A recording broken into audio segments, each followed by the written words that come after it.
ബൊഗെയിൻവില്ല കേരളത്തിലെ കാലാവസ്ഥയ്ക്ക് വളരെ അനുയോജ്യമായ, അധികം പരിചരണം ആവശ്യമില്ലാത്തൊരു മനോഹരമായ പൂച്ചെടിയാണ്.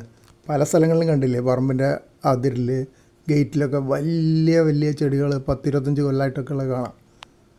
നമ്മുടെ നാട്ടിൽ സാധാരണയായിട്ട് കാണുന്ന പിങ്ക്, ചുവപ്പ്, വെള്ള, മഞ്ഞ, ഓറഞ്ച് നിറങ്ങളൊക്കെയാണ്. ഇത് കൂടാതെ മൾട്ടി കളർ ഇനങ്ങളും ചിലപ്പോൾ കാണാറുണ്ട്. ഒരു ചെടിയിൽ തന്നെ പല കളറിൽ ഇതൊക്കെയായിട്ട് കാണാറുണ്ട്. അപ്പോൾ ഇതൊക്കെ എങ്ങനെ ഉണ്ടാവുന്നത്? നല്ല പൂക്കളുണ്ടാവാൻ എന്താ ചെയ്യണ്ടേ? പലപ്പോഴും നമുക്കതൊരു ചിന്തയാണ്. ബൊഗെയിൻവില്ലയ്ക്ക് ഏറ്റവും പ്രധാനമായിട്ടുള്ള നല്ല സൂര്യപ്രകാശമാണ്. ദിവസം 6-8 മണിക്കൂർ നേരിട്ട് വെയിൽ കിട്ടുന്ന സ്ഥലത്ത് വേണം ചെടി നട്ടുപിടിപ്പിക്കാൻ. പലപ്പോഴും നമ്മൾ മതിലിൻ്റെ അവിടെയൊക്കെയല്ലേ നടാറ്. അപ്പോൾ നല്ലോണം വെയിൽ കിട്ടുന്ന സ്ഥലമാണല്ലോ. വെയിൽ കുറഞ്ഞാൽ ചെടി താഴ്ച വളരെങ്കിലും പൂക്കൾ കുറവായിരിക്കും.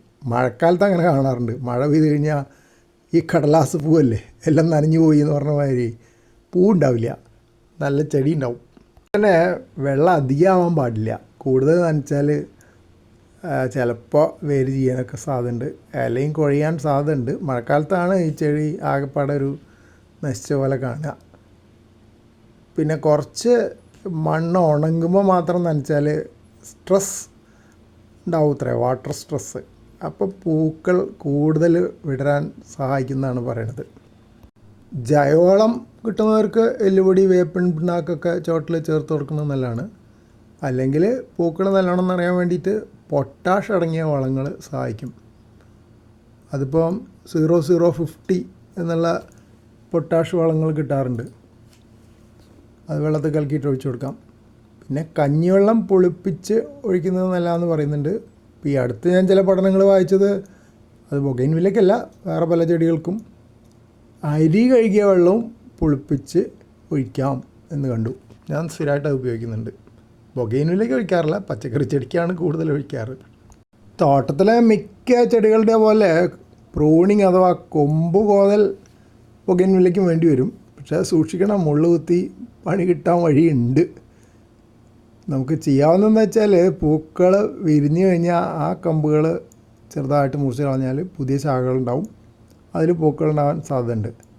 പിന്നെ മഴക്കാലത്തിന് മുമ്പ് ചെടിയൊന്ന് കുറച്ച് വെട്ടി ഒതുക്കുന്നതല്ലാണ്. അല്ലെങ്കിൽ കണ്ടമാനം കാട് പിടിച്ച് വളർന്നാൽ ബൊഗെയിൻവില്ല കാണാൻ നല്ല ഭംഗിയുള്ള പൂക്കളാണെങ്കിലും മുറ്റത്ത് വളർത്തുമ്പോൾ കുറച്ച് ബുദ്ധിമുട്ടുണ്ട്. വഴി കൂടെ നടക്കുമ്പോൾ മുള്ളു കുത്താൻ സാധ്യതയുണ്ട്.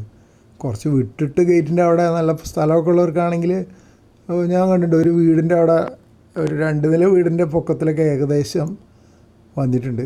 അതൊരു 10-30 കൊല്ലമൊക്കെ ആയിട്ടുണ്ടാവും കേട്ടോ. ഇത്രയും കാലം കൊണ്ടാണ്. ഒരു വീട്ടിലല്ല, അങ്ങനെ പല വീടുകളിലും കാണാറുണ്ട്. ഇവിടെ റോഡ് സൈഡിൽ കണ്ടമാനം പൂക്കളുണ്ടാവും നല്ല ഉയരത്തിൽ. ഇപ്പം നല്ല വെയിലുള്ള സമയമാണല്ലോ, ബൊഗെയിൻവില്ല കണ്ടമാനം പൂക്കണ സമയമാണ്.